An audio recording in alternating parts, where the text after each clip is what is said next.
Now that I've read that and I've seen Xavier's other side, I almost feel like Caleb's my favorite right now, but I feel like his has almost gone down a bit, you know? Because even if he's our childhood friend and he's been with us for so long and he's grown up with us for so long, I feel like he still doesn't understand that he needs to trust us in times. To the point where even at the end of Decoherence Fallen Cosmos, he literally threw himself down to kill himself, and then we flew down with him to then kill ourselves as well. Because he still didn't understand that the greatest happiness that he can offer MC is for him to be with MC. Whereas I feel like Xavier, he just gets it. He's chill. He's like, okay, cool.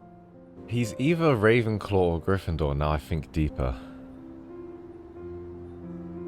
And I'm leaning towards Ravenclaw because he's extremely powerful. He has wisdom beyond time and space of the general life of a human being. I feel like he's a Ravenclaw. Alright, sweet.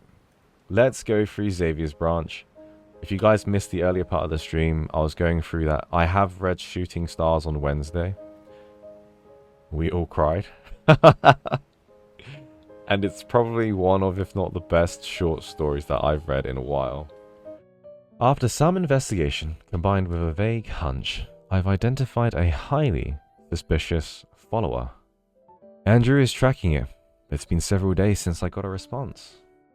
This lull allows me to test the new gear Simone modified for me before the next mission. The only problem is that my partner who promised to join me for this trial is late, as usual. 10 rings. The training session is over now. That's Simone for you.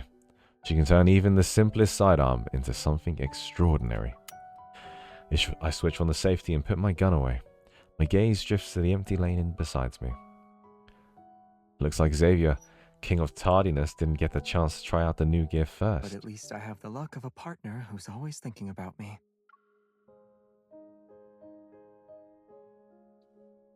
The door to the shooting range opened without me noticing. Xavier leans against the doorframe and smiles. I got caught up following a new lead. I didn't have time to tell you. Is it about that case you've been digging into? You've been really mysterious about it. It's time you filled me in. He raises the cup in his hand as he speaks. Let's talk over a cup of coffee first. I'll tell you everything then. I follow Xavier to the training room's lounge area. I grab the cup of coffee he offers me, and I cautiously take a small sip. A little hot and sort of weak, but it's still kind of decent. You made this? The coffee machine did all the work. I just put in the beans and provided the cup. Well, it sounds like you didn't do much, but coffee isn't bad. Hearing this, Xavier chuckles. So, your investigation is coffee related, huh? Certain people were smuggling painted protocore fragments in the coffee beans. I had to attend as a judge at the coffee contest. I figured that with all the effort they put in, there would be a clue about the ether cores. But all we got were some modified, regular protocores. Oh, I thought. I pause and my gaze falls into the cup in my hand. What is it? Since joining Special Operations, Xavier and I busied ourselves with tracking down leads on the ether cores. Magnolia Million, hello! Welcome. I'm not sure if it's the first time I've seen that name, but hey, welcome. But I always had a feeling that he was carrying out this secret mission even long before he joined. I also think it's connected to Xavier's other secrets, but this isn't the right time to delve into them. I hold myself back from saying, hey, I thought you'd know something related to the ether cores whereabouts. I thought you had more solid leads than Simone and I. Oh, I figured you'd ask something more probing. How so? As if reading my mind, Xavier gives me a chance to steer the direction of this conversation. When Xavier lowers his head in response to my question, it almost seems like he's slightly upset. Isn't there anything you genuinely want to ask? Well, despite everything we've been so far, I've never really pressed Xavier about his connection to the ether core. Well, in that case...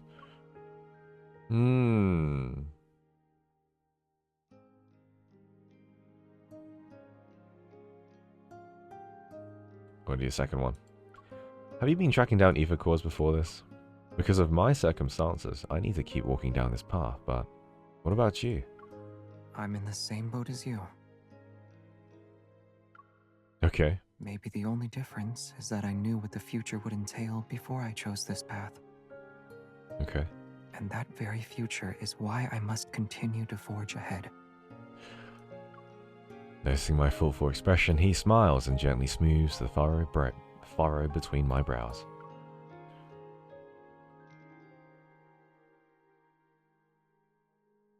I know, you aren't satisfied with my answer, but there are some truths you have to see and decide for yourself. Xavier's hunter's watch as well as mine beep at the same time as he finishes speaking. I was thinking of that. I was thinking when he said... The wonder you identified earlier, the one associated with the beta protocurve energy, is confirmed to be related to the ether cores. I was... When he said forge ahead, I was literally blasting that music in my head. Like...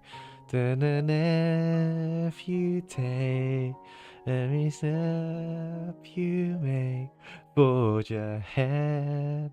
That's such a good song. Kajito, hi everyone, first time catching a live stream in Australia and watching on Twitch. Hope you're all doing well. I can't do an Australian accent, or can I? All I know how to say is wallabies. The detailed information has been synchronized with your device's data log. Get ready to head out. Get ready to head out. This wanderer will also be difficult to deal with. Should I ask Simone to assist you? Nah. I'd win. The call ends and I raise an eyebrow at Xavier. I should witness the truth and answer I'm after for myself, but that doesn't mean I have to do it alone. One last question, buddy. I'd like to know if my partner is willing to fight alongside me for this, and whether or not it's just for today. I believe this answer will meet your expectations. I'll always be with you, beyond just today. I just heard my Alexa be like, Sorry, what did you say? I can't hear you.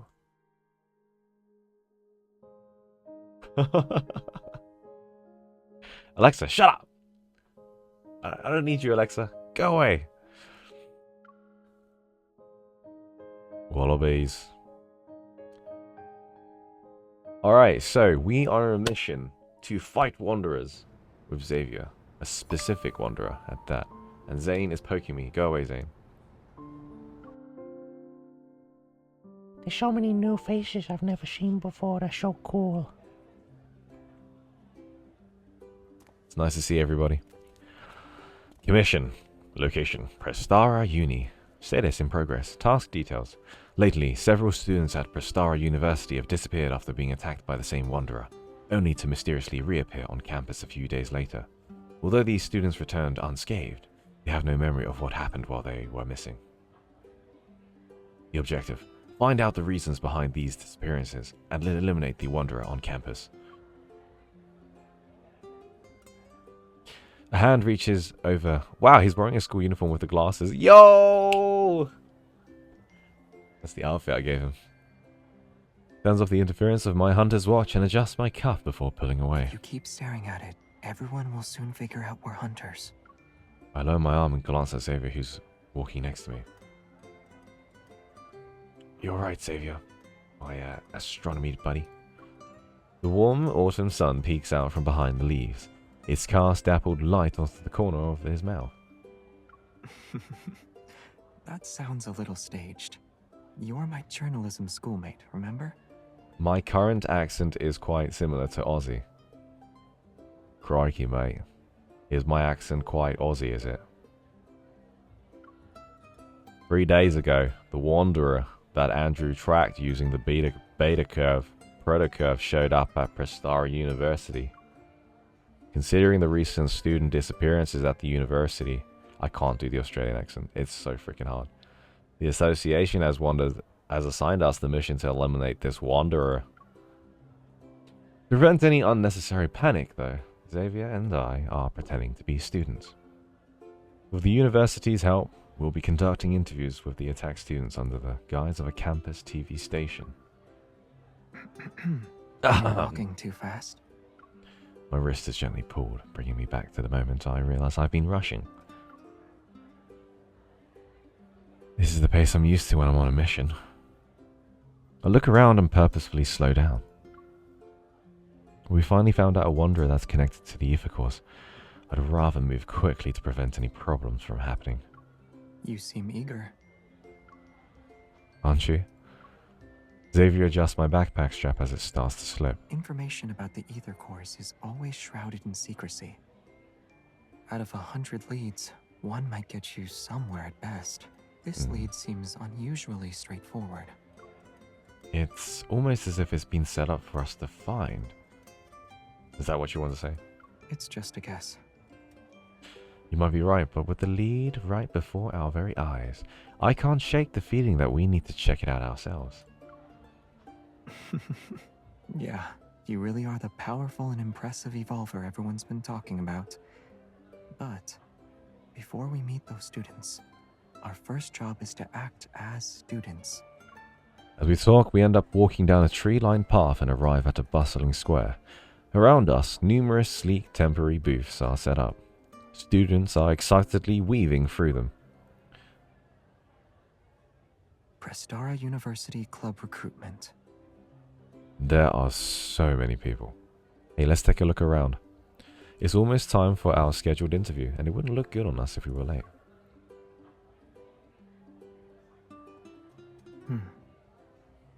Yeah, it'll take a while. But how about we use this opportunity to relive our student days for a bit? Relive our student days? How are we gonna do that? Xavier stares at me, then he fixes my hair and takes off his non-prescription glasses. We still got them on. Okay. He put them on my face. Much better. Wow. Does this make me look more like a student? It just looks nice. Hi, are you a freshman this year? You seem perfect for the lead role in our film club's latest project. Are you interested?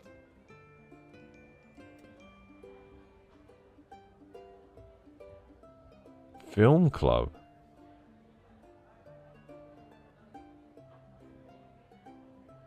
We just watched that trailer. Is the myths related to this?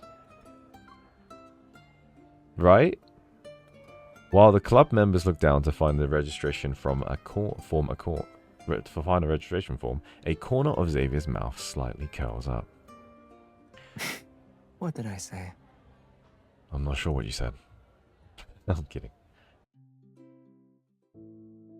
I feel like Xavier was throwing his teammate under the bus, but this trick surprisingly works. By the time we arrive at our scheduled interview spot, I'm completely in student mode. Hello. I'm the student council's vice president. So, I was told you guys were hunters. The tall, lanky boy gives a slightly uneasy smile, his head sinking lower as he speaks. The students who disappeared earlier are waiting in the classroom. They only know it's for a campus TV interview. Sorry, could you repeat what you just said? I mean, just keep the questions simple and try not to scare anyone. After all, they've all had encounters with the Wanderer. Let's make sure we don't add to their trauma. Understood. We'll be careful. Na, na, na, na, na, na.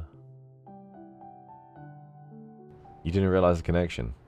I feel like I would miss it subtly unless I watched that Lumiere trailer just now, so.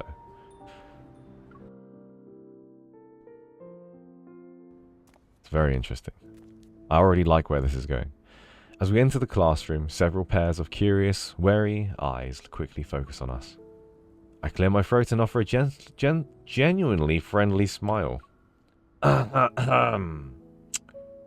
Hi, I'm a broadcast journalism major and a member of the campus television station. This is my partner. Xavier steps forward but doesn't speak, which prompts me to continue. He's the one who'll handle the microphone and camera. He's an astronomy major. Our simple introduction doesn't achieve the effect we wanted.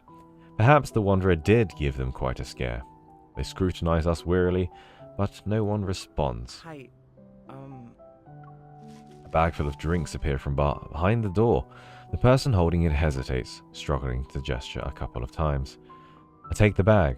The vice president shyly smiles, then silently moves to sit by the classroom's back door. He's definitely an introvert. Cooperating with us on the university's behalf must be tough for him. And he's the vice president. How on earth did he get the votes for vice presidency if he was an introvert, huh? When I distribute the drinks with Xavier, the classroom's tense atmosphere begins to soften. And as I try to come up with an appropriate icebreaker, Xavier nudges my elbow. Oh, right. Didn't we meet up downstairs this morning? Yeah?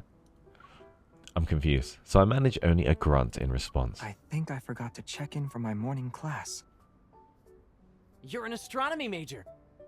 Aren't you taking Dr. Ulysses' course?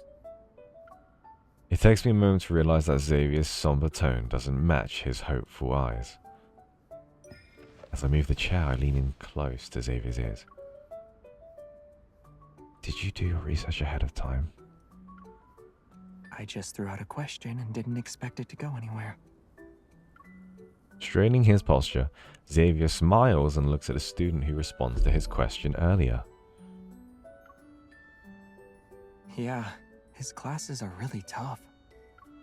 The student relaxes as the conversation begins to flow more naturally. I knew it.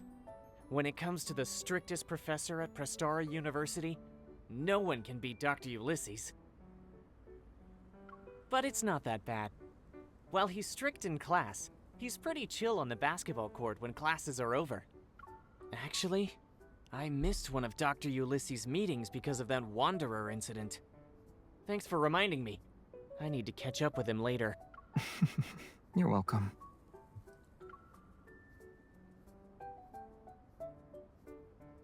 Xavier adjusts his position and gives me a knowing look. Seeing Xavier's cue, I quietly switch on the recorder and casually throw out a question. Well, besides missing out on that meeting, can you tell us a bit more about what happened after that attack? You can say whatever you want, don't worry, we won't disclose any personal information. The students exchange looks. They seem resolved to speak. I'll go first then. I'm not sure if it's just me, but his eyes seemed to go blank for a moment after he said that.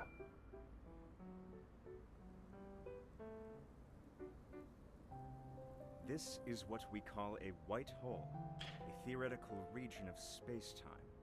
If we reverse What are you all the doing? symbols in the equation representing the geometry of We're not space, actually here then for in the this lecture, very dude. space, objects are no longer Don't unable look to for the escape part. from it. Or rather, I slide the open textbook to the center of the desk, line up my notebook and pens, and place a water bottle to the side. Yo, dude, your desk is so neat. It's only a matter of time before the professor notices. Can you hear me whisper? I'm not even sure if it's picking up on the mic. According to a student's account, the incident occurred outside the classroom. He was heading to a meeting with a professor. I decided to talk to the professor to see if we could gather any new clues. So I dragged Xavier with me the next day, and we snuck into his class. Yeah, it's a perfect disguise. The way you quickly claimed a seat in the back was nice and clean, too. Dude, the back row is the VIP section. Like, it has a great view, ambience, perfect for relaxing, entertainment, you know, the shebang. Spotting two students in the back row secretly holding hands under their desk, I casually changed the subject. Where did you prefer to sit when you were in school? I didn't have a particular preference, but I usually sat in the back, too.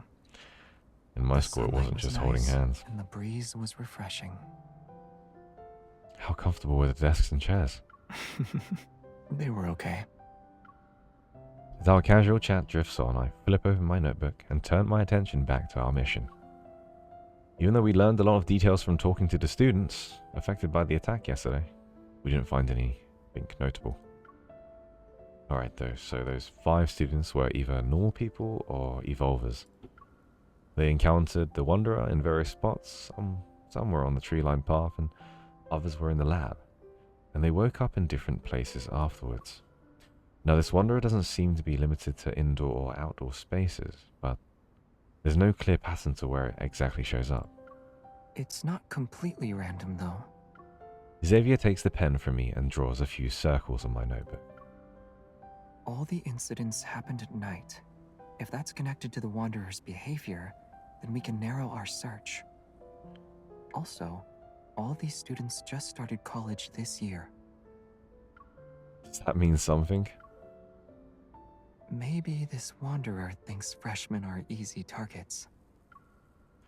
Well, it must have access to the university's enrollment system.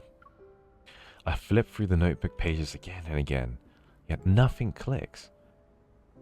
It seems like the Wanderer is targeting the students at random, but I can't believe it's just a coincidence. In this world, many coincidences are often part of a larger scheme. These students are being chosen for a reason. We just haven't figured it out yet. Some Wanderers do target certain individuals after all. For example, You! Over there! why is this guy so good looking? Dr. Ulysses with the hardest lectures? Is it because he's so good looking that we just can't not look at him? Realizing the sudden silence around me, I look up to see Dr. Ulysses on the podium. Is that how you say his name? Ulysses? Ulysses? He's Yes, smiling. I'm talking to you, young lady in the back row. Come up here and show everyone what a Morris Thorn wormhole is. Ah, yes, Doctor.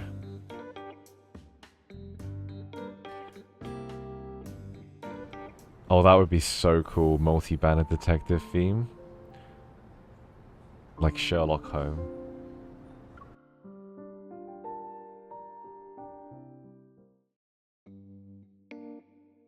I never thought I'd get caught talking in class. And for a moment I'm stunned and don't know how to respond. No? Then let's have your friend try.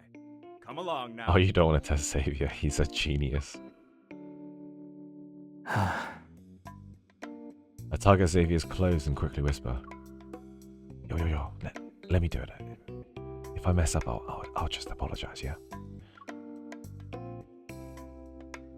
Xavier reassuringly squeezes my hand, stands up, and confidently walks to the podium.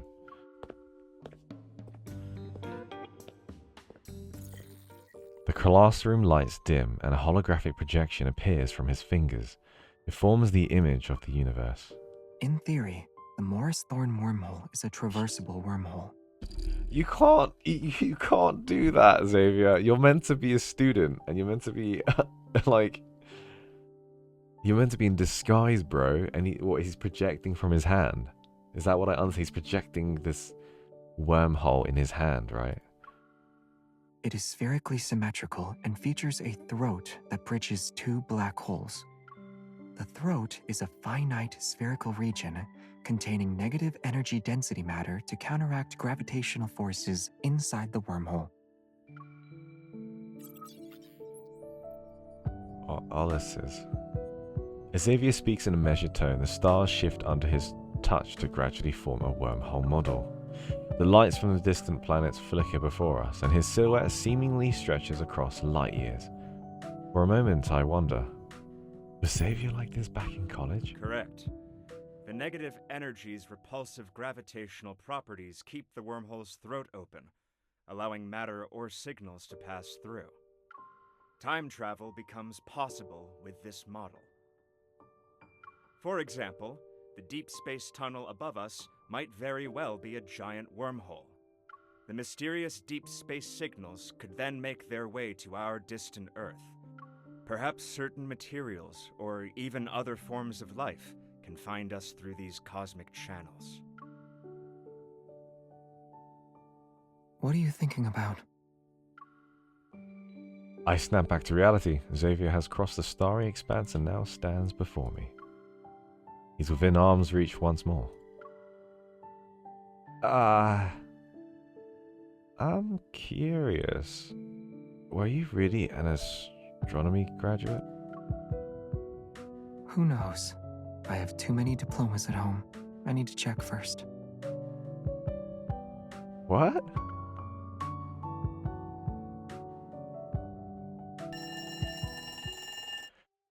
When the bell rings signaling the end of the lecture, the classroom empties out quickly, even though it was packed moments ago. As the professor starts to pack, I approach him. I'm about to ask about the students who were attacked. Xavier, have you been a deep space hunter for so long that you want to relive your college days? Huh?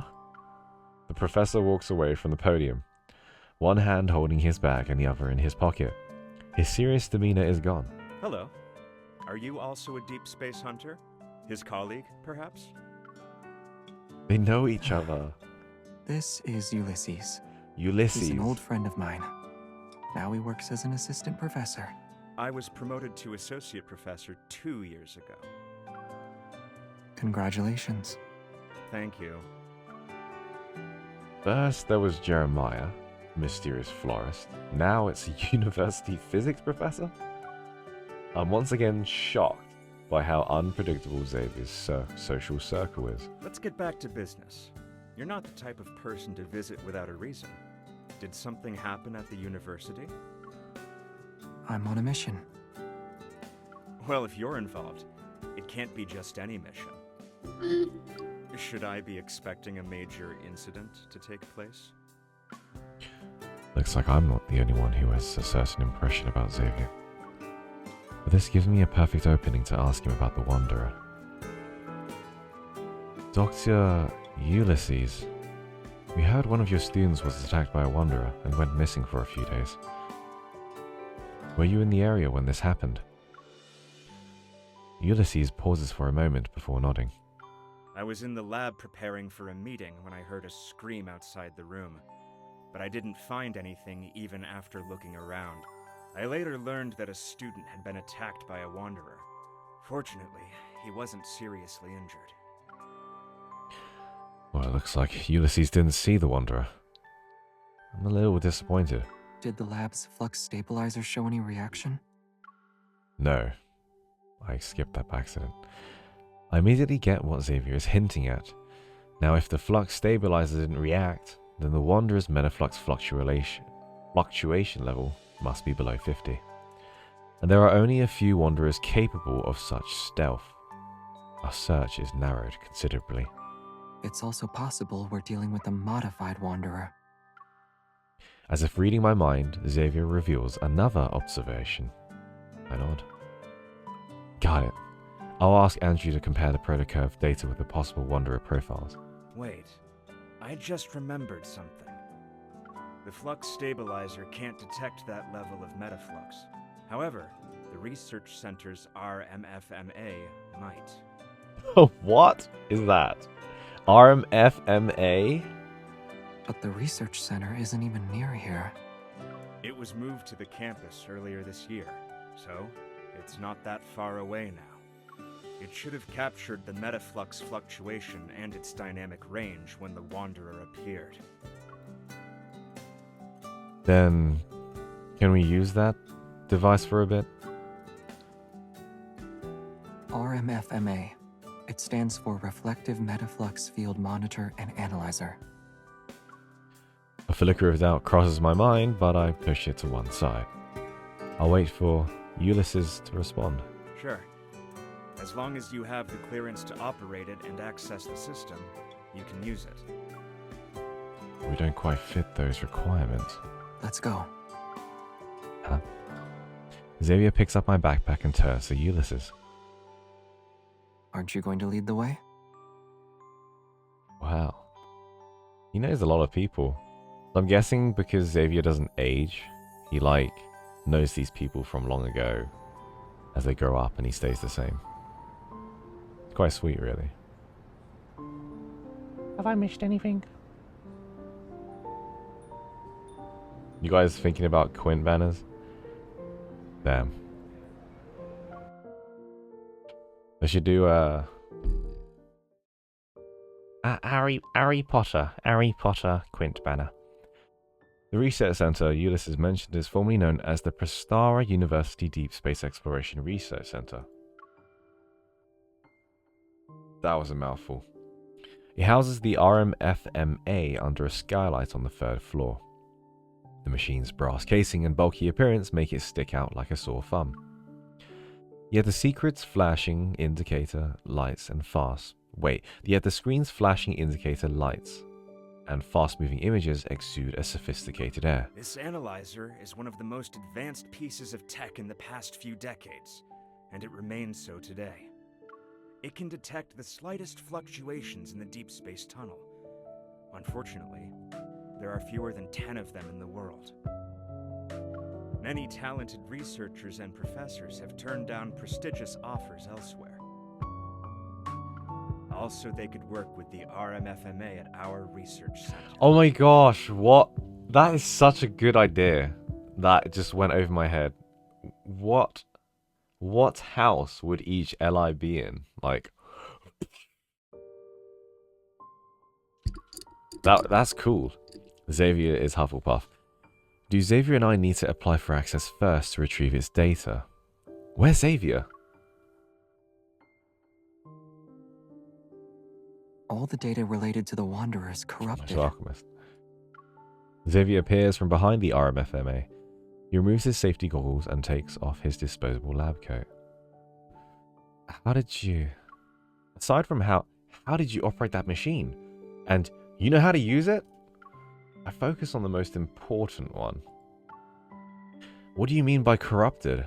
Did it capture even a trace of the Wanderer? Yes. It showed that a Wanderer appeared on the university's campus in the past 2 weeks. But all the data has been tampered with. The generated spectrum also has many errors. It can't be used as a clue. The hem and cuffs of his lab coat somehow got tangled together. Xavier frowns and pulls harder, but they're still stuck. Raise your hand a little more, kid. As I help Xavier wriggle out of the lab coat, my mind races with questions. Maybe the RMFMA is too old, so it's malfunctioning. If that were the case, the first issues wouldn't show up in detection and sampling errors. Which means someone deliberately tampered with it. Once he's out of the lab coat, I meet his gaze. It's brimming with confidence. Now it's a rare high-end device, yet Xavier seems to know it inside and out, and even log into the system to use it.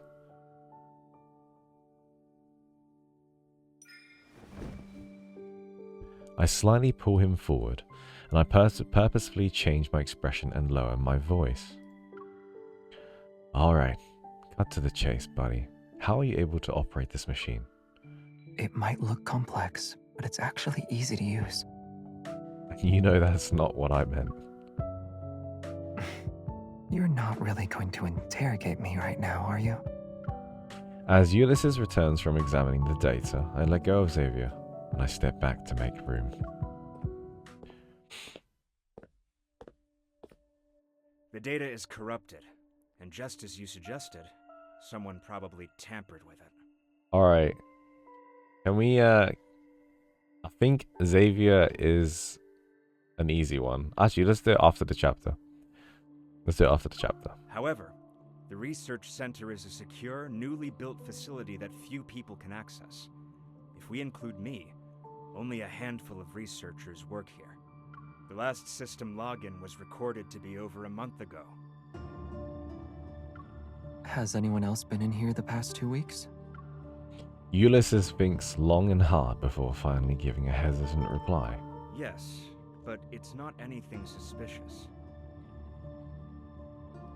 There was a study event here for new students. Part of the event included a tour of our facilities. That was when we introduced them to this analyzer. The new students who started this year. Could it be? Those 5 students who were attacked all enrolled this year. Xavier voices my thoughts. I take out my phone, check out the school's official website, and quickly find the article about the study event. 5 students were selected. They are... Here. Xavier points to the 5 names beside on the display on the screen. All the students who encountered the Wanderer are listed. The study event, the tampered device, the elusive Wanderer. Everything starts to connect. Now this isn't a coincidence, Xavier. Something's off about that study event. The Wanderer is targeting its participants. Indeed. He agrees, but he keeps his finger on the screen. I look again. Group leader, Soren, vice president of the student council. Hello. I'm the student council's vice president. So, I was told you guys were hunters. This is the same guy who helped us on behalf of the university and the only one who wasn't attacked. He's definitely suspicious. There's only one way to find out. I'm contacting him right now. Xavier is the first to head out, and after saying goodbye to Ulysses, I'm about to leave. But a glance at the wall makes me stop in my tracks. Instead of a certificate, there's an old framed group photo at the top. It's yellowed with age, and the faces in that photo are all a bit blurry. Yet the person who's on the edge, look closer, and that indistinct figure suddenly comes into focus. It's Xavier.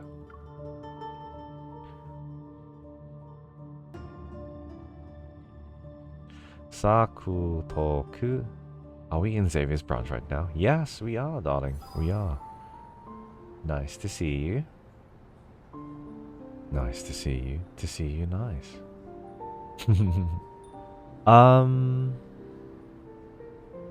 What was I gonna say?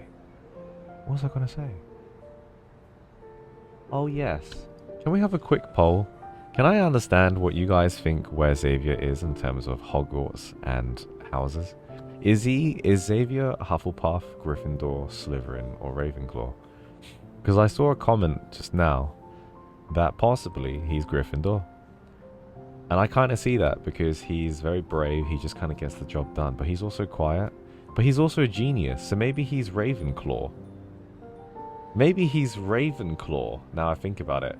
He knows everything and he is very calculated. Then he's also very gentle and sleeps a lot, so it's very Hufflepuffy. But yeah, I'll be interested to see what you guys think. I'll put a poll on YouTube as well. I am looking. So, Twitch. What house is Xavier in? Everyone thinks Hufflepuff, with Ravenclaw and Gryffindor tied. Okay. Okay. That's what we said initially, right? But then YouTube thinks he's Gryffindor. Okay, now it just changed. Gryffindor, Hufflepuff, and Ravenclaw kind of mixed together. He's either Ravenclaw or Gryffindor, now I think deeper. And I'm leaning towards Ravenclaw because he's extremely powerful. He has wisdom beyond time and space of the general life of a human being. I feel like he's a Ravenclaw.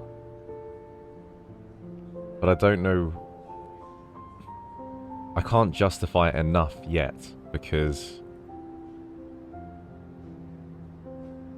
yeah, it's a difficult one. He's a bit of a black sheep, isn't he? Xavier, Love, and Deepspace.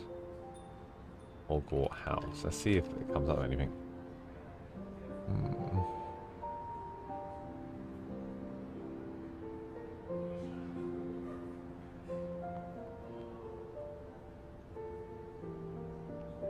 Did anyone say anything?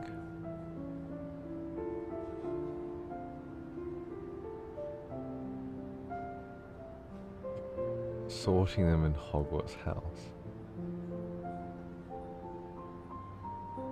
See, someone on Instagram said Xavier is Ravenclaw. Caleb is Gryffindor. Zane is Hufflepuff. Raphael is Slytherin. Silas is Slytherin. That's someone's opinion. It's not factual, but that is interesting. Raphael as Slytherin. It kind of makes sense. That makes a lot of sense that Raphael is Slytherin. Because, you know, when you interact with him, he's always like me, right? He's like a bit of a baby, you know? Slytherin doesn't mean you're evil. It's just like in the Harry Potter story, a lot of the bad characters are from the Slytherin because they're like greedy and selfish. Then, I don't know, because Xavier didn't take the MC's heart in the myth, spoilers, in Abyss Walker, it makes me think that he's not a Slytherin, because that's something so huge to give up, right? Oh no, maybe he is a Slytherin because he wants MC and he didn't rejuvenate the he didn't rejuvenate his people and his city and his, like, you know, the water and the seas because he wanted to stay with MC. So maybe he is a Slytherin. He's Slytherin, right? Caleb is Gryffindor. Yes, Raffin's Silas. I think so. I think Xavier's Ravenclaw. I do think. You guys are agreeing Raphael is 100% Slytherin. Zil Zhen, you finally caught a Nathan on live stream. Hey, this is for you. I'm not even kidding. This is for the people that watch from Asia and other time zones that can't tune in. So, hi everybody. It's Nate Doggo. Or you can call me Nate, Nathan, whatever you want to call me. Yeah, I don't know. It's a hard one. This is definitely a good YouTube topic, though. So yeah, maybe I'll officially address it after this main scenario stuff. I feel like maybe it's too off key here. So after we complete this branch, we'll go through some of the thoughts and theories, and then we'll talk about specifically what sort of Hogwarts house that these guys would be in. But at the moment, it seems kind of ambiguous, but sort of clear, that most people think Xavier is supposedly in Hufflepuff. Now, I would disagree that he's for Ravenclaw, but we'll talk about it later, okay? Everybody who's just tuned into the stream. I'm in USA and finally got in on the live stream. Staying up making Caleb edits paid off. Wow, you're in the USA? Normally you should be able to hit my 6:30 streams then. Now, onto the story. I sit on a bench near the basketball court, and I watch the ball arc through the air and precisely hit the back rim of the hoop. It bounces back into Xavier's hand. It's hard to fully appreciate this rare sunset, something I haven't seen much since graduation. It won't be long until we meet Soren. I unconsciously lower my head to look at my phone. It still has my chat with him. We're still a little unclear about the students. Could you go over some details with us in person? How about we meet up in 20 minutes at the lecture hall in the main teaching building? Sorry, I'm at the student union. There's a student council meeting right now. It won't end until at least 7 p.m. It's okay. We'll wait for you downstairs at the student union. You've been quiet for a while. Huh? Really? Xavier stops moving and stands by the 3-point line. He gazes at me. We know he's in a meeting inside this building. Unless his evil lets him create wings so he can fly away, we'll definitely see him. I look at the open door in front of the student union, and then I look at Xavier's calm face. I wonder what's making the victims stay quiet about the study event. And then there's Soren. Now he knows why we're here, but doesn't say anything. If he's really behind this, that's some nerve. Maybe he doesn't want to get caught up in any trouble. Either way, we'll be able to ask him soon. And if he still refuses to talk, we can investigate. He keeps gazing at me. His eyes are firm and steady. I nod. And then he offers me the basketball.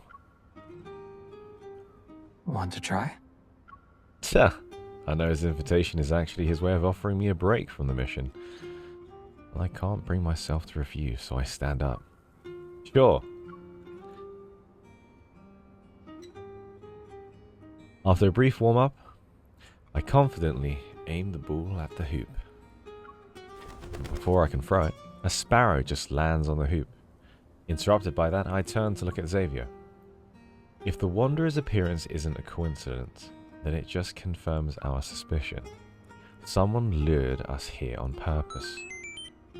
Should we call for backup in advance? Or are you implying there's a high chance the Ether Core is here? I'm going to guess the latter. Thanks for the biddies, DD. I missed that, sorry. The sparrow is attracted to the small ball of light and flies away. Xavier moves closer and supports my arm. Aim it a bit higher. Good. Now throw. Discord is phone friendly, yeah. My accuracy is slightly off this time. The ball hits the backboard and rolls to my feet. I bend down to pick it up. Maybe it's not as terrible as we think it is. It could just be a coincidence, and Soren is a dedicated vice president, after all. He does seem to be good, well-behaved student. Sort of like you. Xavier takes the ball from my hand and steps back to give me a demonstration. Oh, my mother's calling. 1 second. Hello?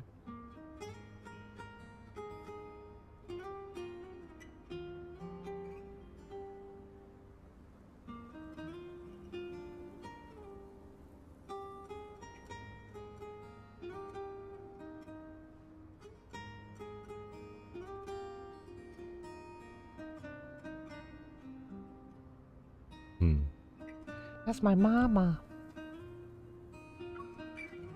Here we go. Go on, Xavier. Perhaps it's because he looks like a good student that makes him the best at doing things behind the scenes. Oh. After all, people don't write their secrets on their faces. The calmer the water's surface, the easier it is to hide dangerous undercurrents. The ball leaves his hand and once again goes through the hoop with a precise shot. And as it bounces back, I intercept it before it reaches him. You always have a lot to say about other people, but what about you, boy?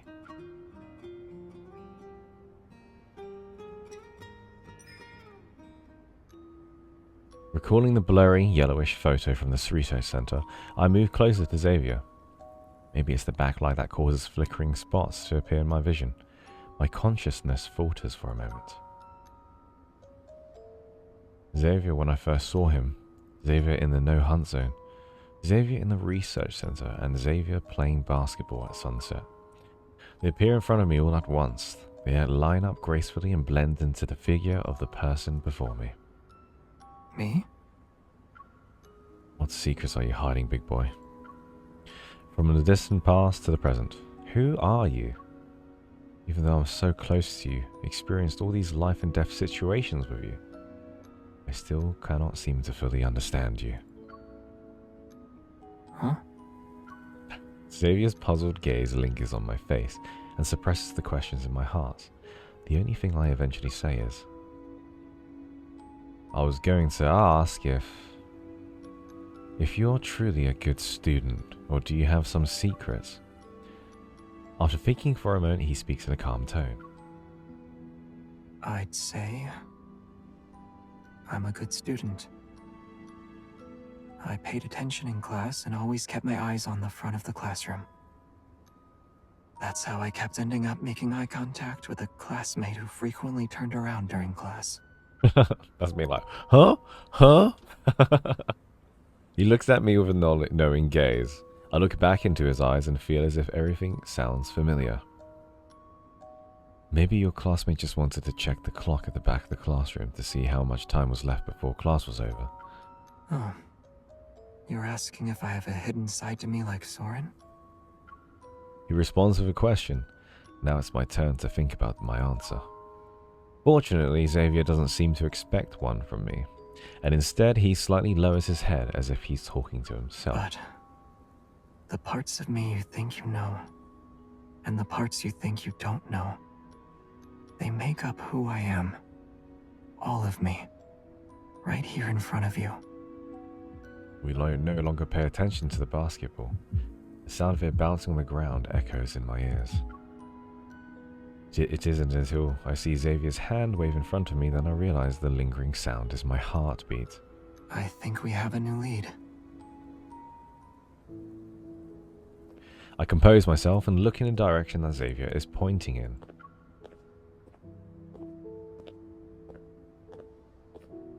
I catch sight of the enthusiastic student from yesterday's interview. He's walking out of the student union. Didn't he say he needed a week off after the Wanderer's attack? I grab Xavier's arm. Something's not right. Let's ask him.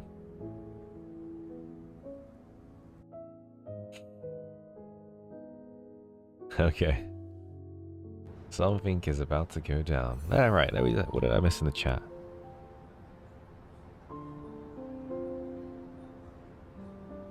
I'm at work. That's why I miss your 6 PM streams. Glad to sit back and enjoy the streams. Av is so sweet. Thank you so much. No worries. I am Salty Cross in Discord. Min Yunchi. It's finally my boy, Mari. Chat Discord is friendly. Caleb did play basketball in a fake dating scene, yeah. It shouldn't take too much memory. Xavier's voice does sound warped. I feel like he's got like a filter on his voice. Yeah. All the Xavier fans are coming out right now. You just remember, like with the little Kirby's down there, if you're a Xavier fan, make sure you change your Kirby to a Xavier. Because he does not get enough attention in my streams and in the community. It's always Silas, Caleb, Raphael. Zane's are kind of in the background. Xavier is so far in the background you cannot even see him. So this week has been dedicated to Xavier. For all the newcomers that have just joined the stream, hi, I'm Nayt. We are going through the main scenario quest of Xavier's branch of Voyage of the Outcast. On Wednesday, we had a Monty, little Monty, my dog, disrupt us, and instead of playing Final Fantasy, we ended up reading Shooting Stars, where we cried and cried miserably. And I don't have a clip, but who has this was it was so hot. This was us basically. No matter where you are, I will find you.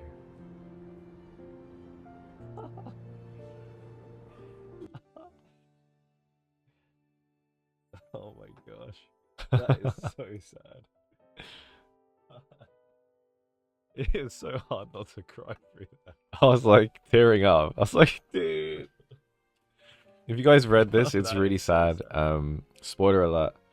It's basically an anecdote story about MC falling very ill and Xavier trying his best to save you, to find the cure. Damn, Love and Deep Wednesdays, fuck. Love and Deep Wednesdays, you are correct, past myself. But that's why we're here. We need to go through this story, and we're trying to see if there's any connections to the myth, which it seems like it's loosely following the myth, something to do with film club or whatever. But nothing so far about Shooting Stars, as far as I'm aware. Anyway, there you go, if anyone's just joined and caught up. Right, here we go. We love our sleepy EP Bun Bun. I thought you were talking about my Final Fantasy character then. Hello, fellow lurkers. Yeah. I'll upload it on YouTube at some point, but we had to read it because Monty was being so disruptive. And when we started ending up reading it, it's just sad. It's really sad. Okay. Before we get close, That student immediately recognizes me and Xavier. He excitedly waves at us. What a coincidence! Why are you here? Why are you here? Didn't you say you were going to take a week's leave at home? What brings you back? With no time to lose, I get straight to the point. But the student looks confused. Huh? Did I say that yesterday? I don't remember at all. I haven't played his myth. I didn't even know he had a shooting star myth. After the attack, my friend said my memory had gotten worse. I thought I was getting better over the past couple of days. I don't like where this is going. I exchange a glance with Xavier, with my eyes saying something's wrong. What do you remember then? Do you recall attending a study event around 2 weeks ago? Did anything strange happen at that time? A study event?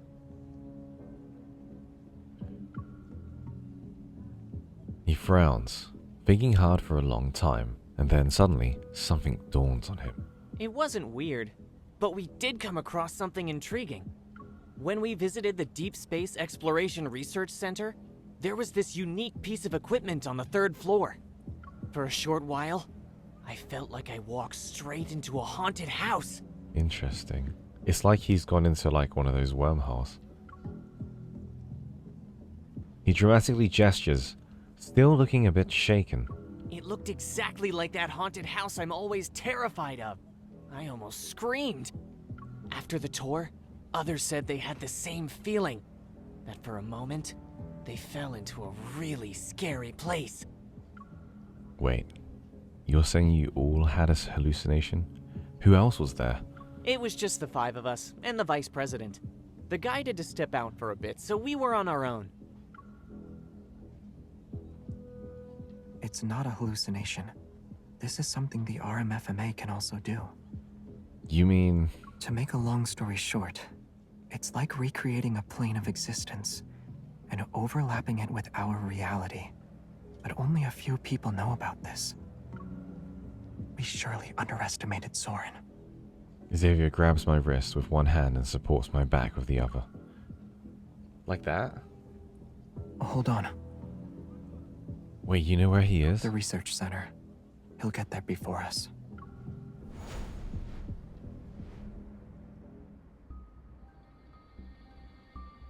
Daylight's last glimmer sinks below the horizon and night arrives.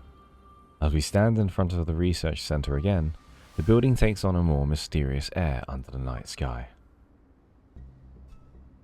Soren stands under the skylight on the 3rd floor.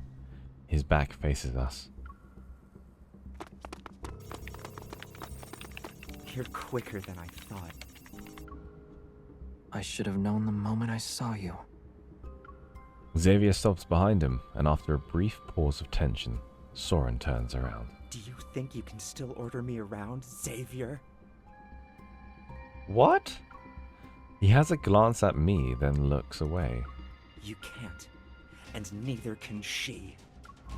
A sudden gust of wind stirs the indoor air. My heart trembles as I sense a faint energy fluctuation. Something's here. A light blade forms in Xavier's hand. I also take out my firearm from my belt holster. I walk over and stand next to him. Let's take down Soren before the Wanderer arrives. But before I can get closer, Soren disappears. Whoa! I hear his voice behind me. It's too late. It'll take you to the place you've always wanted to visit. He can also teleport. Could he be... The intensity of the energy fluctuation significantly soars. Xavier's Hunter Watch as well as mine beep at the same time before I can react. And in a shadowy corner where the moonbeam doesn't reach, a colossal beast has stirred to life. This energy, it's fierce. A wanderer with an ether core. It can't stay here. We need to lure it out. The light blade cleaves through the heavy darkness. Its shockwaves ripple to the end of the corridor. The Wanderer pauses its assault before creating an even fiercer wall of wind. It charges towards us once again. You took the bait. A huge shadow looms over us. I turn around and aim my gun. The expected protofield doesn't materialize, and instead I feel a sudden coolness on my face as if I'm being pushed through a barrier. Out of the corner of my eye, the RMFMA lights up. Before everything goes completely dark, I reach for Xavier's hand, and I grab nothing. Well, I thought Nayt tried to Kamehameha us. Why? What?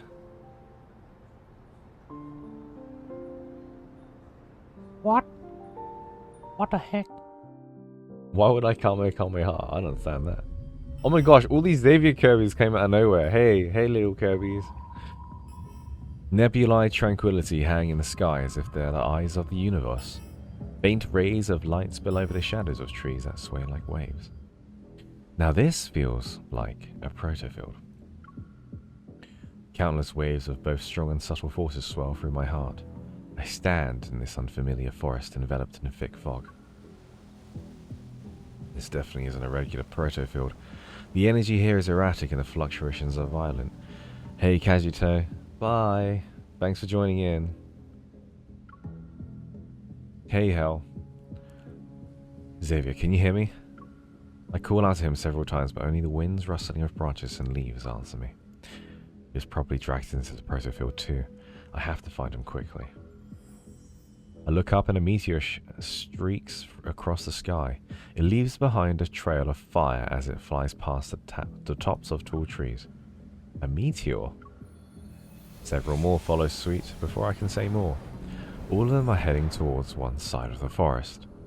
I can't help but follow them, and in an instant the night sky is ablaze with countless rays of light. Meteors pour down like rain. They disperse the fog and darkness which plague the forest as they fall in the same direction. Are they guiding me? I walk faster, gradually quickening my pace until I break into a sprint. Like me, the meteors fall even more intensely and rapidly. It's as if they're urging me to run with all my might. Hey, is that you? This voice. Xavier! Answer me. Where are you? Even though I can clearly hear Xavier's voice, I don't know where it's coming from. Is it in front of me, behind me, or is it echoing from the depths of my heart? Brilliant arcs of light flash before me as the wind's whistle resounds in my ears. My heart surges, overwhelmed by the surrounding chaotic energy. I have a bad feeling about this. Please stay safe, Xavier. I hope nothing bad happened to you.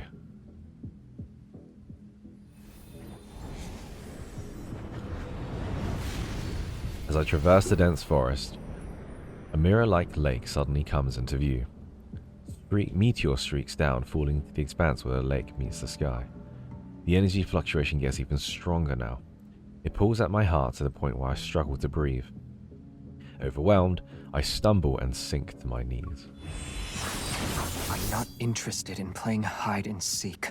Ooh, his voice is sick. Come out. Xavier? I love that voice. Yo, he sounded sick. I'm not interested in playing hide and seek. Come out. I frantically look around and spot Xavier near the lake shore. Another figure quickly appears in front of him. We're old friends at the end of the day, right? But you decided to greet me with a sword. That's cruel. Soren. No, that's just an illusion. Soren adjusts his glasses and his previously friendly, bashful expression vanishes. You haven't changed even after all these years. You're still afraid of Starfall Forest. As if you're any different. To you, the ends always justify the means. What are you trying to say? You have no right to criticize me! Soren's laughter, twisted with rage, contorts his features into an unsettling and unrecognizable expression. I used my life's work on you.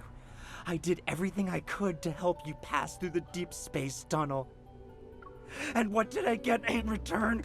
I was abandoned, trampled on, and turned into an outcast in this time and space. Those were the rewards for your choices. His figure vanishes with his words, and he reappears in front of Soren in the blink of an eye, the tip of his sword poised to kill. Countless sharp light blades rain down on Soren and only his panicked voice can be heard within the dazzling spectacle of light. You. Killing an apparition is a waste of time. Then why did you dodge? A beam of light descends and the apparition is sliced in half. It's not just an illusion. Somehow, it and his actual body are connected. Struggling, I rush to help Xavier, but I fall again. The energy in the surrounding area has changed. Wait. Xavier's flurry of attacks continue and there's no room for counterattacks. Nothing is out of the ordinary in terms of his appearance, yet. The usual serene sparks of light scatter and fly chaotically around him. It's as if they've lost control, agitated or consumed by something. It's time to put an end to this charade. Wait! You can kill me, but what about her? The meteor falls into the center of the lake. It awakens a sparkling light that twirls into a vague illusion. The silhouette wears a hunter's uniform. It's hard to make out, yet it's unmistakably familiar. It's me? My head, it hurts, but why? Yes, it's at that moment I realize something. Soren created this illusion to distract Xavier. He's using the lapse in judgment to attack Xavier's mind with his evil. In any other situation, Xavier would have no difficulty dealing with this type of evil, but with how chaotic the protofield is along with his power. Xavier falters, but he slowly regains his footing, and when he raises his head, his unfocused eyes resemble a frozen lake. They're cold and empty. It can't be her. She's not a sacrifice. What's happening?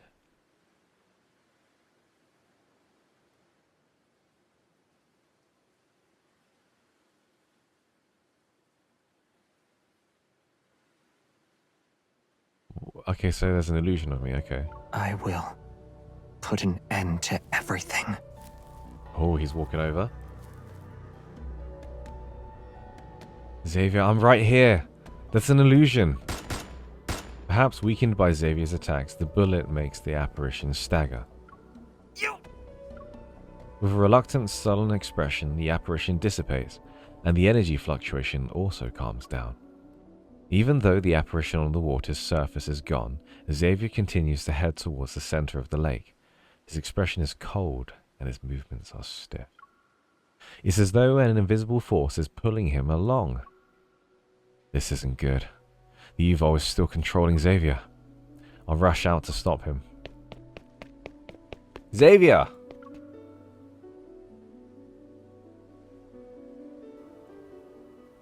So he thinks like we're being held hostage by this guy. A planet that uses to survive. Oh, he looks cool here.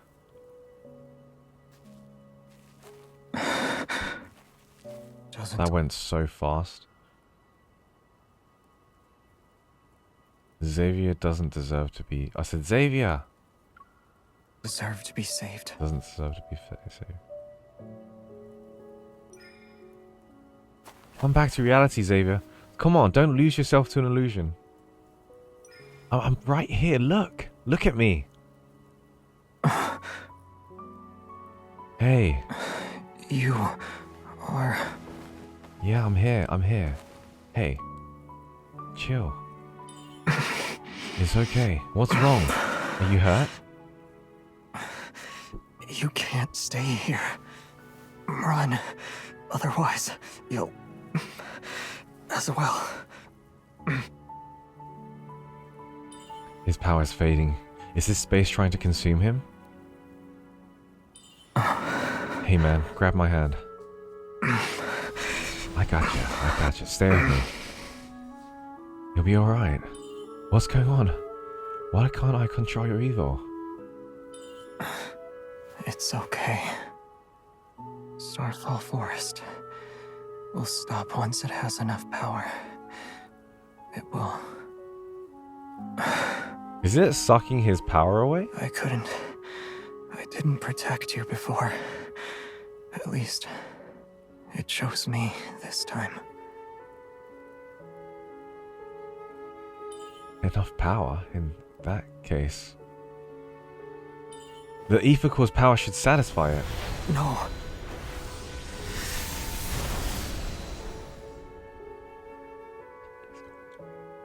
What is going on? Okay. Hey.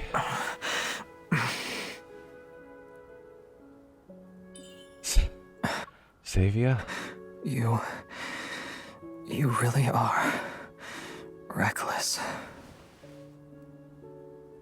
Hey. It's alright. I'm here.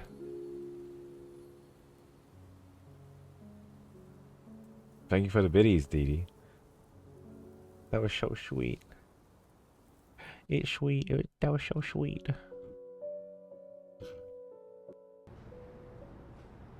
So can I understand? So was the forest sucking his power away? Was it like? Is it sucking him up? He's something. He's connected to this forest, right? I don't have his standard myth. No. I don't. I read the shooting star anecdote, but I don't have the myth. Right, I see. I see. That was very interesting, though.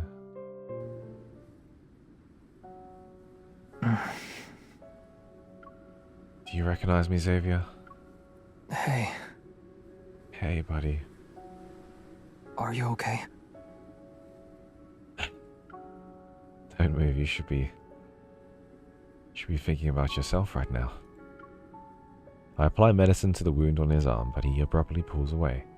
I almost drop the bandage.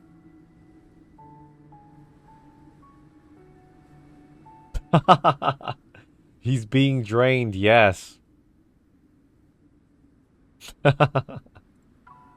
Xavier ignores my command and grabs my shoulders. He gives me a once over. I'm fine, Xavier. Don't tell me you're underestimating the power of being drained. I underestimated you. An ether core's power isn't something anyone should mess with. If you use it carelessly, the protofield would have devoured you. What then?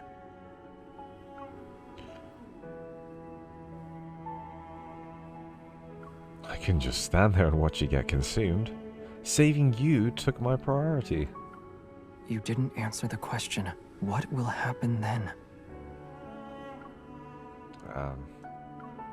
His hands grip my shoulders more tightly. I glance at Xavier's pursed lips and pat his tense arm. Xavier, are you mad? I'll admit I was a little reckless, but wouldn't you have done the same thing if you were me? Don't be upset, yeah? It won't help you heal and I might affect your evo.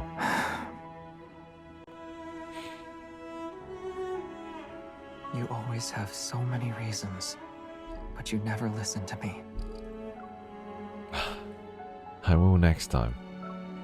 I poke his face again and again until he reveals a helpless smile.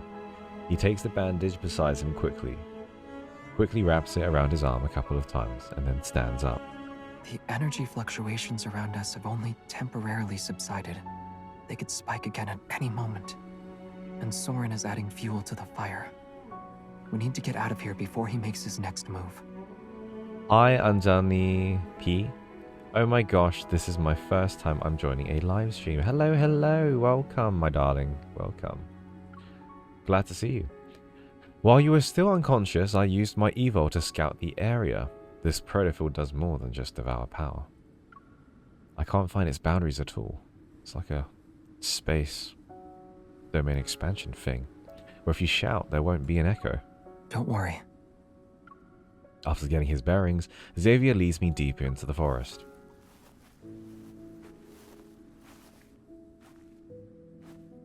The protofield's environment was based on my memories, so there might be something that can help us leave.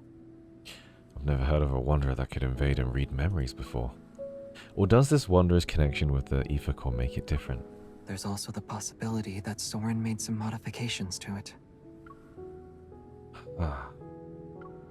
After a brief silence, I carefully choose my words before speaking to Xavier. Soren. He used to be your ally, right? It was a long, long time ago. The light blaze slices through several overgrown branches to clear a path. It dissipates into shimmering specks of light. He changed his appearance and hid his evil. He needs to hide his secrets and also be in a position to strike me down if needed. I immediately remember the perilous moments I faced with Xavier. Well, when we first met at the abandoned research base with the Luminivores. The robots watching us at the Usual Square. Did he send them? Maybe. Xavier holds out a small light as if sensing something. He releases it and lets out a dry laugh. This forest. It's a trap clearly designed for me. This can only be his doing. So you telling me Xavier is Cloud and Soren is Sephiroth? Is that what I'm hearing? He really seems to know you well, but he also hates you. Recalling the conversation I heard, I hesitate for a second. Did something happen in this forest? Is that why you're afraid of it? Moonlight gently falls, softening Xavier's features into a blur, and then I hear his voice again. Rather than what's already happened, I'm more afraid of what might come in the future. But right now, you terrify me the most. Me? You used the power of the ether core this time. I'm worried about what you'll do next. What I've done can't be compared to your actions. Now why don't you tell me what you did in the past?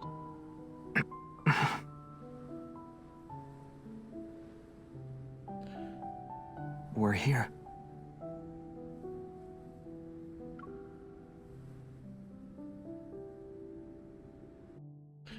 I have a lads IG account and posted how we work on respectful men who don't think lads is a Guna game. Come to your page to screenshot your profile because someone was like, those men exist? Thank you. Yeah, in our Discord and in our community, we celebrate it. I mean, you know, there's fan service in this game, that's for sure, but I mean, what game doesn't have fan service, right? And I feel like it's only due time for ladies of the gaming community, you know, finally get a game that they can play that has these aspects. Come on. Like, whoever wants to chant that story, I mean, come on. There's like 95% of the gaming space is just specifically for men or people that are into women. And the physics are like, come on. There's no competition, come on. Yeah, so many new names today, Felicia. You've got a keen eye. I'm from Indonesia, so I always miss these stream timings. Oh, bless you, darling. Now, following his gaze, I see a massive spaceship hidden behind the towering trees. And unlike the wreckage I saw in No Hunt Zone number 42, this one is more intact with far more sophisticated engineering. Inside are various unfamiliar devices that are set up to form a makeshift command center. It's surrounded by papers lying scattered all over the place. You really are here. You're not planning to use this spaceship to take us out to the protofield, right? Out of the protofield. It can break through even the most chaotic gravitational energy flux. A protofield might not stand a chance against it.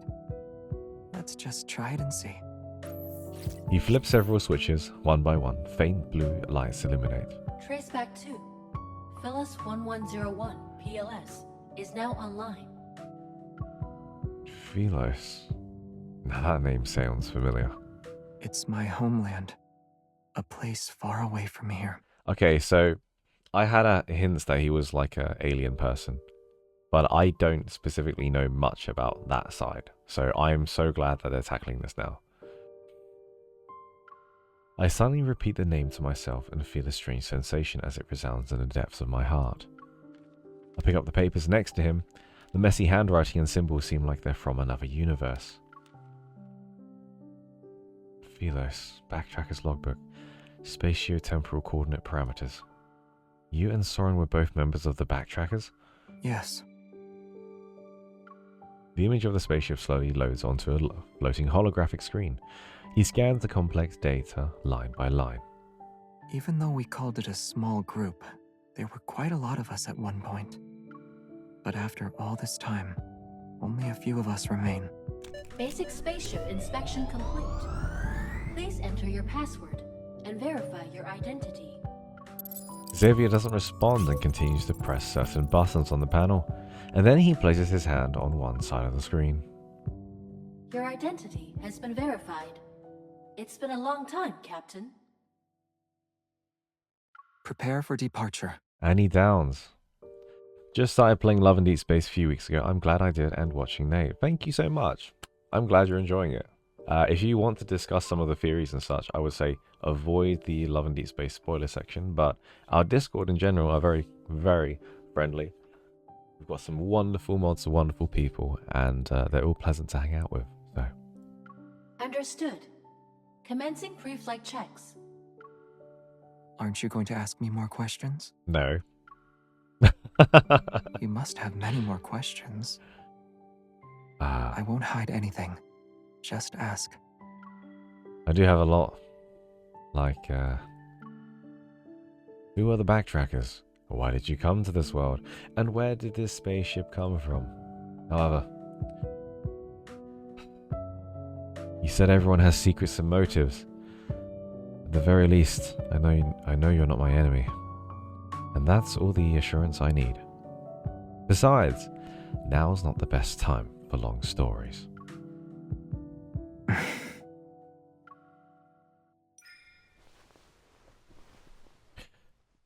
But let me say this first. This doesn't mean I won't ask for more questions later. Once we're out of this mess, you're gonna tell me everything. Slowly. And in great detail. I'm okay with that. Satisfied? I nod, and when I step back, my hand accidentally flips a switch. Whoa! Huh? Oh, celestial body of mine, slumbering adrift in darkness, This voice, Xavier? which never heeds the whispers of life. Xavier, that's you, isn't it? A pair of hands cover my ears before the words can finish. It's not me. Really? No. Then why can't I listen to it? Seeing his ears turn red, I can't help but chuckle. I pat the arm resting across my face. Alright, it's someone else, okay?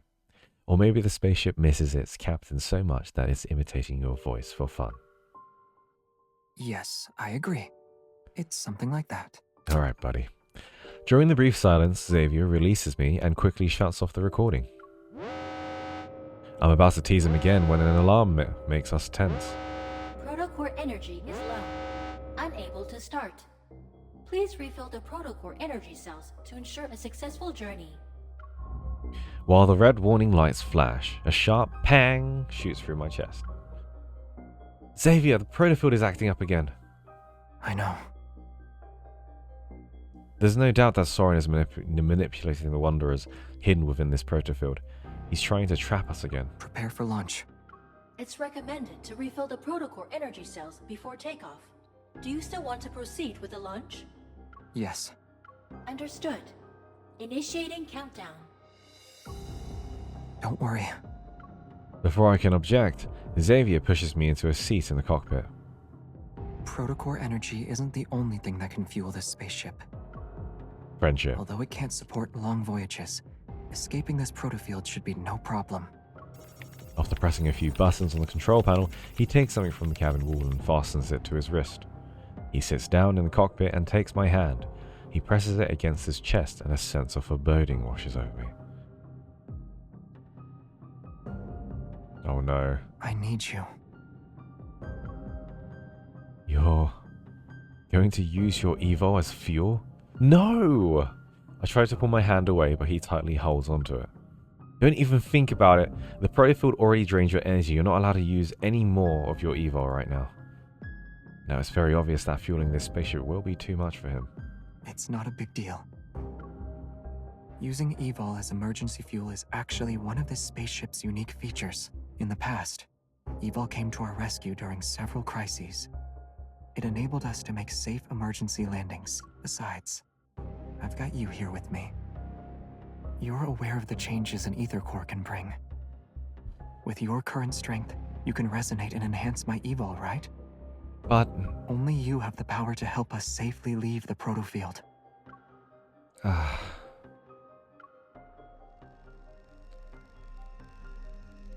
Trust me.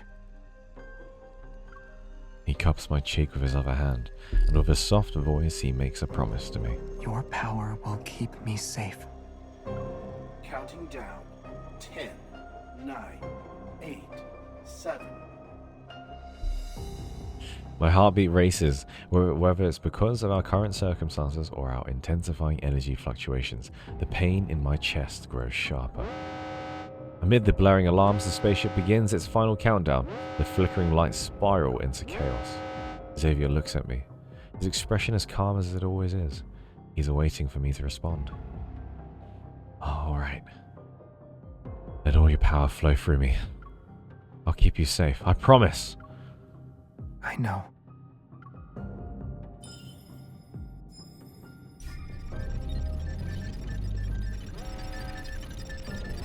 Violent tremors and a sense of weightlessness engulfs us, and after countless voyages through the boundaries of space, the spaceship plunges into the unknown once more. Chaotic energy crashes into the spaceship. The air currents instantly tear apart the scenery outside the porthole. I hear a high-pitched whistle. As chaos envelops my vision, only one warm force stays tightly connected with me. It flows steadily from one hand and gradually covers the world in a dazzling light. It overwhelms my senses. But then, weird. It feels like something is suppressing Xavier's evil, preventing a complete resonance. Keep going. Xavier tightly presses my hand against his chest once more, and even in the blinding light, his gaze stays calm and gentle. I grit my teeth and forge that power into a sharp blade. Slowly but surely, it cuts through the invisible barrier along with the spaceship. Space itself is ripped open, which creates tremendous energy fluctuations and tremors, and in the distance, a massive shadow looms. At last, we forced it to show its true form. Get ready. It's time to deal the finishing blow.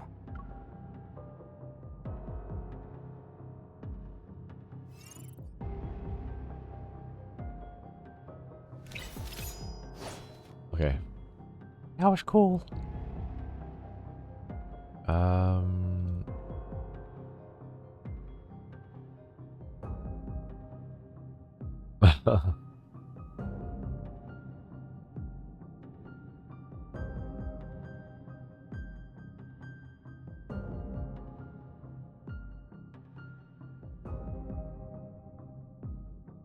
Miss Snowy One, hey, glad you could catch the stream also, darling.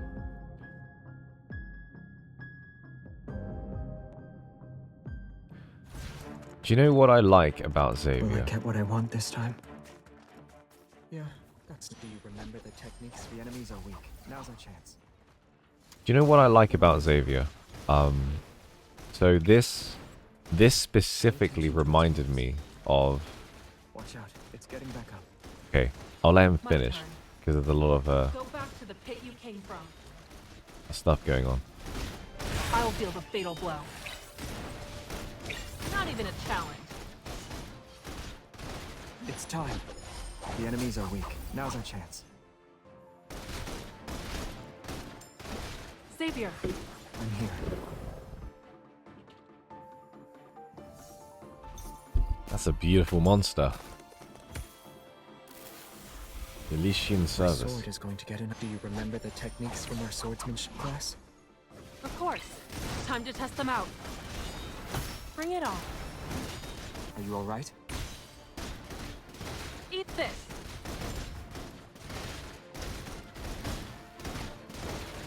Xavier. I'm here.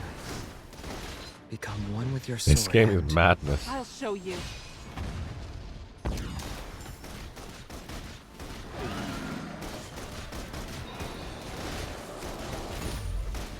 Light, shine down upon me. Here I come. It's time. The enemies are weak. Now's our chance. Go back to the pit you came from. Damn, it's dead. Careful not to get hit. Well done, partner. Okay, so what I was trying to say is this moment when we're in the spaceship reminds me specifically of Fallen Cosmos. Caleb, right? His myth. But what I appreciate about Xavier and what I like about Xavier is that rather than refuting the MC and like pushing her to the side, like what Caleb does, a lot of the time Caleb will just be like, I'll handle it by myself. I'm gonna be the sacrificial lamb. And he'll lock you away physically, stop you from doing stuff, and then he'll like kill himself or he'll sacrifice himself in one way or another. But what Xavier does instead is he looks at a problem, he looks at a situation, and rather than saying, I will take everything myself, you go, he'll say, we can do this together. And he will trust you to do it together. That's what I like about Xavier. Because I feel like in every instance that I've seen Caleb, he'll literally take it upon himself and do something selfishly for the sake of MC to survive. Whereas actually, a lot of the times probably, he could have just relied on MC and said, hey, let's fight this together, or let's work together to overcome this problem. But that's my 2 cents. They're like opposites. Caleb literally just shuts you out and he's like, nah man, I got this. I'm gonna kill myself. Good luck. Have fun without me. And then Xavier's like, take my hand. We'll figure it out together. This is peak. We are a team. Exactly. You are absolutely right, Annie. Not Annie. Ternalinity. Caleb is like, yeah, he just sort of jumps the gun a bit, I would say. A deafening roar fills my mind and strips away my senses. Suddenly, it's as if the rift splits the space. It ushers us into a burst of gentle light and fresh air. Now, after several long seconds, the discomfort fades. I slowly open my eyes. Everything comes into focus, and there it is, the RMFMA, standing serenely just a couple of meters away. We're back in the research center. My senses return to my body. I scramble to my feet and frantically search for Xavier. You're struggling to find me, huh? A familiar voice calls out from behind. I turn and see Xavier leaning against the nearby wall. A bright light at his neck flickers a few times before settling down under my worried gaze. Now that light is flashing and you still want to crack a joke? Fine. Just a little tired. He opens his palm and hands me the Ichor fragment. It glows a soft green. For its sake, sit with me for a bit. Oh.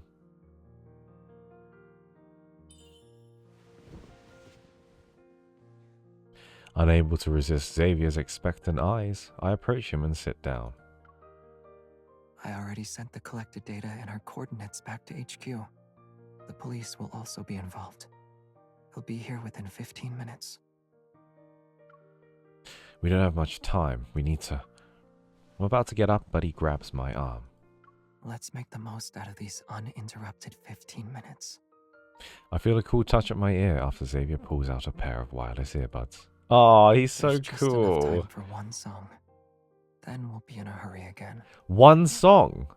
You've got 15 minutes. And you're saying one song. One song is like 2.5 minutes long. Like 3 minutes at best. Now, who invites a girl to listen to music with a wireless earbud? You should have offered me wired earbuds. That way we'd be close enough that we couldn't drift apart. I'm too tired to drift into a place that's far away from you. And I wouldn't, even if I could. Outside the skylight, another morning dawns.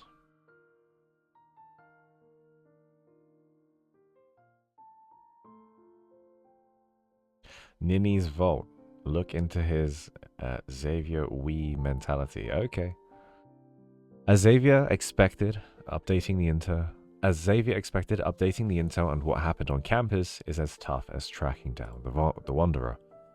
After leaving Prestara University, Xavier unsurprisingly retreats to his bedroom. Meanwhile, I return to the association with the ether core fragment. After a brief mission report, Captain Jenner warns me about our recklessness, but also commends us for successfully completing the mission. Now, with the order to return home and rest, I time my visit to line up with Xavier's recharging period. I bring supplies to the 6th floor. Hi, Zeptorg. Hello, hello. After several rings, Xavier finally opens the door, his hair all tousled. You're finally back. You look like you just woke up. Why are you speaking as if you've been waiting for a while? Well, you just saw me. How can you tell I haven't been waiting long? He effortlessly reaches behind me and takes a plastic bag. It felt like forever. Thanks, Didi, for the bits. I slip on my slippers and head to the living room. Xavier is already intently unpacking the bag full of food next to the coffee table. He pulls out 2 food boxes from the plastic bag and removes their packaging. Is this from that store downstairs at the association? You went back there? You needed to recharge, so someone had to return that ether core fragment, right? Right. Thanks, partner. Oh, and Captain Jenner wanted me to relay a message to you. What is it? With mashed potatoes still in his mouth, Xavier looks up while the spoon is held between his lips. It's a warning. She said if you deliberately put her team member in danger again, she won't let you off the hook. Got it. I'll remind her about settling the other 5 verbal warnings she gave me. In that brief silence, Xavier lowers his gaze and eats his mashed potatoes 1 spoonful at a time. Did Prestara University say anything? Our surveillance and witness protection are ongoing, but we still haven't found Soren. If we haven't found him by now, chances are we never will. He casually talks about it, but his words carry a mixture of indiscernible emotions. I decided not to dwell on it. You don't know where he's gone either. Nope. As I reflect upon everything, the vague, tangled clues pile up and cast a large shadow behind the clear image of Soren. Now, getting out of his precarious situation unscathed isn't something he could accomplish on his own. Now, only a few groups could pull that off. Who's supporting him? After finishing a box of mashed potatoes, Xavier retrieves a stack of documents and a sealed bag from under the coffee table. Now, inside the sealed bag is a tiny, button-sized device, and I can't help but pick it up. What is this? Ulysses found it at the research center. He urgently sent it over. Initial tests show it has a radio frequency chip that can resonate with metaflux fluctuations. So this little thing is the culprit behind the RMFMA's malfunction and even the tool Soren used to lure in the Wanderer. Yes. The room falls silent again, and I follow the train of my thoughts and speak up. Can you also use that device to, recreate a plane of existence and overlap it with reality? Because you mentioned, earlier that this is something only your people know about. That's right. But you know I don't like illusion stuff. Xavier calmly says. I nod and put the sealed bag back on the table. Who can help him make that? Xavier doesn't respond immediately. Instead, he pushes the stack of documents towards me. Here's the latest analysis and theories based on what we know. It includes a list of groups with similar tech. Go through it, and you'll come to your own conclusions. As always, Xavier does not explain. It's as if he's already at the finish line with the answers. He's quietly waiting to see if I'll join him or choose a different path. However, I'm not content with following his lead this time. I place my hand over his and stop the documents he's pushing towards me in their tracks. I'll read these later. Xavier, I'd rather trust what you have to say right now. Now, after a brief pause, Xavier purses his lips and finally meets my intense gaze. It's Ever. Ever. Some of the backtrackers are also involved. They know everything you know, and they've had their eyes on you for some time, right? Yes. That makes them our common enemy, then. Outside, the leaves rustle as the wind slips in through the gap in the window. The curtains flutter. My shadow emerges with Xavier's, and it feels like the impenetrable door in his heart has opened. Slightly. This time, we're finally standing on the same side.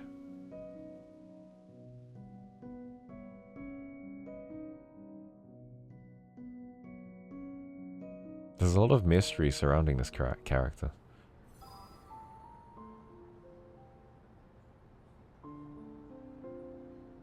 Voyage of the Outcast.